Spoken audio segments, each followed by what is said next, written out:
In today's world, owning a home has become a status symbol or some sort of pension pot for a lot of people. I've had discussions with some friends who are so scared to invest in the stock market because they think it is very risky, but they consider taking hundreds of thousands of dollars mortgage to not be risky. And this thought process actually surprises me. As an immigrant myself, and even generally speaking, there is this pressure to buy or own a home as a sign to show that you're doing well financially, you're doing great. While I am not against buying a home, this video will help shed some light on a common misconception that a house, in this case, your primary residence, is an asset or what we call an investment. The whole idea of this video is to challenge your thinking and not go with the society on what we have been told is right or the right thing to do. Hi and welcome to my channel. If you're new here, my name is Ayolu and I talk all things personal finance on this channel. In today's video, we'll talk about the much debated topic of whether buying your own house or if your primary residence is an asset or a liability. This video is all going to be fact-based with no emotional bias whatsoever. So you have all the information you need to decide for yourself if what you have or intend to buy is an asset or liability or a mix of both. Let's get the basics out of the way. An asset is anything belonging to an individual, household, or business that can provide current or future financial value. On the other hand, a liability is a debt or obligation. So simply put, liability is what you owe other parties. Robert Kiyosaki gave a clear and simple definition. Assets puts money in your pocket and liabilities take money out. The idea that owning an home can be an investment comes from the fact that, historically speaking, real estate values tend to increase over time. And that's still true today and will probably be true tomorrow. The popular argument surrounding this topic is that buying your own home helps to build equity with your own property instead of paying someone else, while renting is throwing money away. I don't quite agree with the statement that renting is throwing money away. In my opinion, renting is paying for a roof over your head. It's that simple. When it comes to buying a house, a couple of things come into play. After going through the physical and emotional stress of finding a suitable home, you need to pay a down payment, which can be anywhere between the 5 to 20% of the purchase price. In some rare cases, it can be higher than 20%. But for the sake of this video, we will stick to the average numbers. If you buy a home of $600,000, for example, you need to have $120,000 saved up for down payment, which is 20% of $600,000. In addition to the down payment, we have mortgage insurance, closing costs, lawyer fees, valuation fees to cough out by closing date. Once you close your mortgage, you begin mortgage repayments to the bank. And in today's high interest market, we're talking about 5 to 7% interest rates.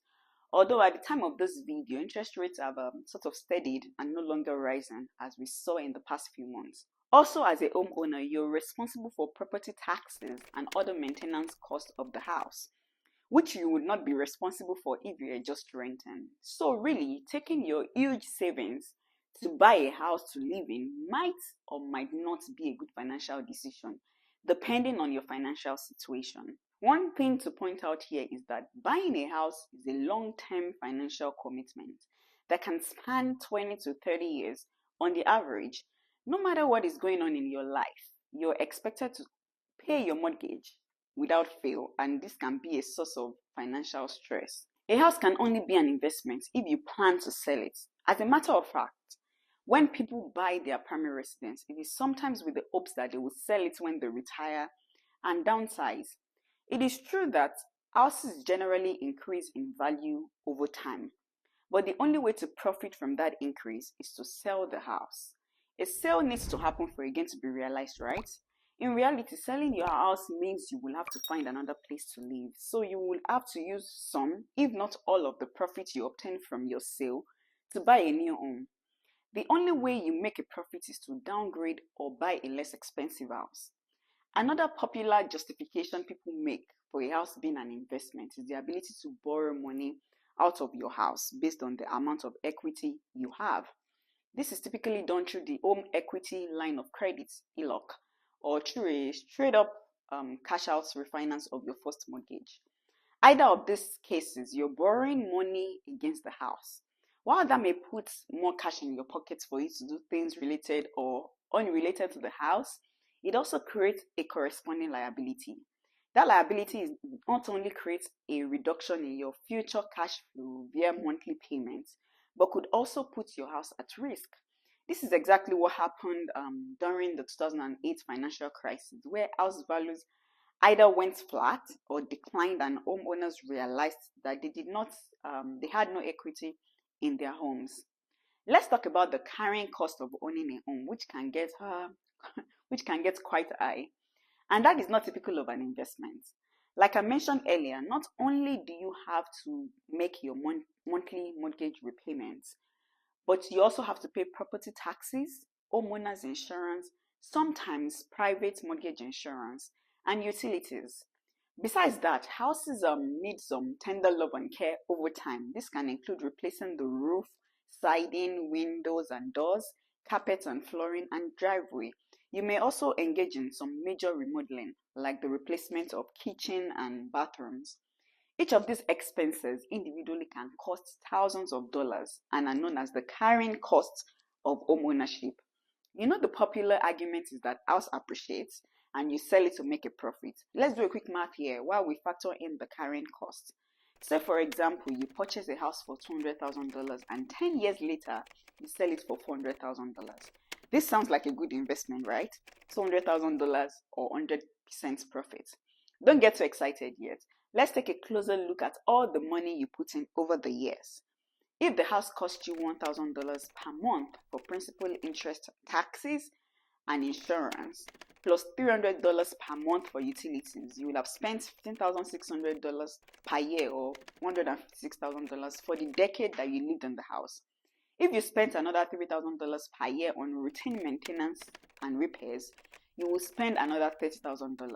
And if you did some of the more major repairs like replacing the roof and flooring and remodeling the kitchen and bathrooms, you probably easily sunk another $50,000 during that decade. While it is certainly nice to walk away from the house with $200,000 more than you paid for it, the math doesn't support the idea of the house as a winning investment.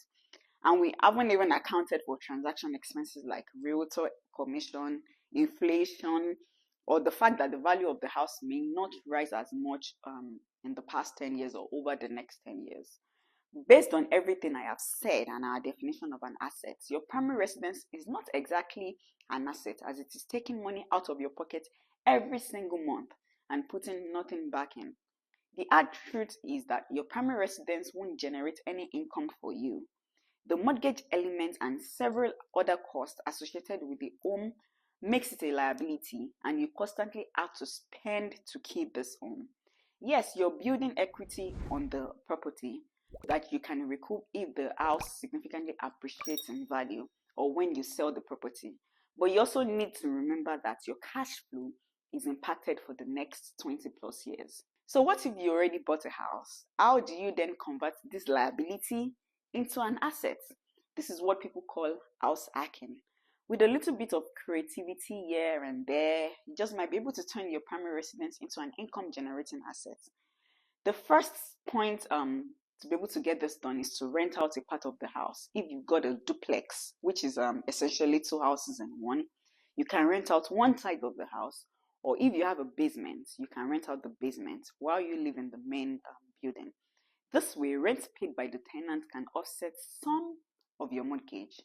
The second option is to rent out a space in your house like a bedroom, which you could potentially put on Airbnb or bookings.com and generate some income to lower or eliminate your mortgage completely, thereby generating a positive cash flow for you. Lastly, you can extend your property by building some other structure on your plot or land area. I don't see this happen a lot in Canada where I live, but I know this is a norm in some other parts of the world. The main takeaway from this video is don't buy your primary residence thinking of it as an investment that will someday lead to a substantial profit. Buy it for what it is, a place to live. It's that simple. Anything extra is just a bonus. Also, a house shouldn't be your only investment, but should be part of your wider plan when it comes to savings and investment.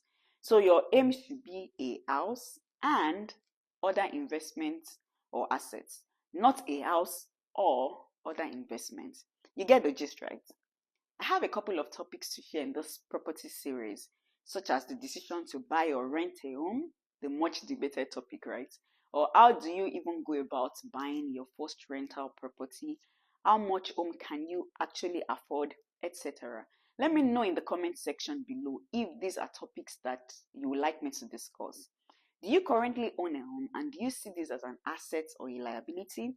Let's chat in the comment section. I would love to hear from you. Thank you for watching and sharing this video. Please click the like button for the algorithm and share this video with your best people.